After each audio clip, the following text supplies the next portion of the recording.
I bet you I can. Challenge is accepted. Now to clone you, I had to figure out exactly where you were. I saw you licked Robert Woodlow, the tallest man in the world. So I did a Google search for the world's tallest man statue. After searching for 3 hours, I found the one that you licked in Ripley's Believe It or Not in Los Angeles, California. I took my cloning kit and my science team and we went to the Ripley's Believe It or Not. Ripley's Believe It or Not was funded by Robert Ripley. And there's over 95 locations worldwide. Once I got inside Ripley's Believe It or Not, I had to figure out a way to get inside. First I saw Vin Diesel. But I was not there to find Vin Diesel. I was there to find the tallest man in the entire world. Once I saw the guy at the front desk distracted, I snuck underneath the turnstile and went right inside the museum. I could not believe my eyes what I was looking at. This right here is a two-headed cow. I've never seen anything like that in my entire life. I then kept walking and seen a Siamese conjoined calf. It was attached by the end of the body and they only lasted a couple of months before they passed away. I then kept walking. You won't believe what I saw next. This is a cow with a foot on its ear. There's only one of these in the entire world that was born. The next is a cow with an eye as its nose. This is the absolutely insane thing I've ever seen. Next, I seen a two-headed peacock. This was crazy,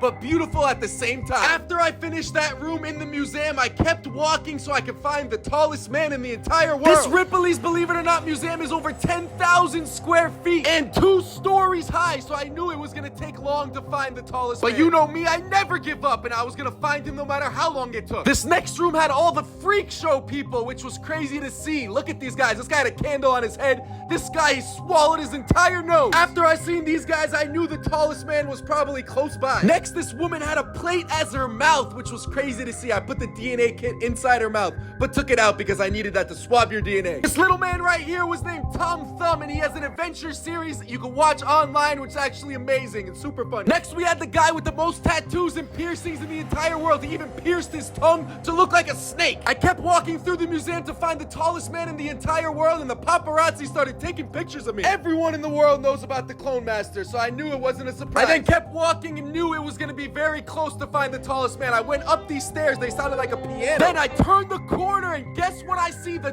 tallest man in the entire world. Robert Wadlow at over 8 feet 11 inches tall. He was so tall I couldn't get up to his face to swab your DNA off him. But I was not gonna give up. I had to figure out a way to swab his face. After too many failed attempts, I figured the only way to get up was to climb up on the dresser. Using my professional climbing skills, I was super careful and climbed on top of Robert Woodlow's dresser. Once I was completely sturdy, I stood up and was reaching exactly to his head. I carefully took my DNA Q-tip and swabbed your DNA right off of Robert Woodlow's face, using a scientific circular motion to get every single piece of DNA that you put on it. He then started moving, so I got a little scared and jumped off his dresser. I then took your DNA Q-tip and put it inside my chemical grade DNA case. I opened up my bulletproof casing so no one can touch the DNA and put yours inside. I tightly closed it up and left right back to my laboratory so I could clone you. Back at my lab, I took your DNA out the chemical grade DNA case using tweezers. I had to be extremely careful so it didn't drop onto the floor. You can see the DNA right there on the Q-tip. I then disinfected the DNA by dipping it in hydrochloric acid. What this does is will fully sterilize the DNA so I could clone it in the lab. I then placed a sterile DNA Q-tip underneath my $20,000 microscope. Here I gave you the view of what it looks like 2000x zoom inside a DNA cell. This is also sped up by 3 times X. You can see it moving right there. It was now time for the cell to be cloned. Took NO67 solution inside my syringe. Once I had 0.7 milliliters of solution, I trickled it into the DNA Q-tip one at a time. Each drop you're seeing is getting closer to cloning you. I then put H3N3NO6 solution right on top and put it inside my embryonic cell fusion machine, otherly known as the RMX-210, and closed it up. This is you after over 3 months old, and soon I will have you for myself.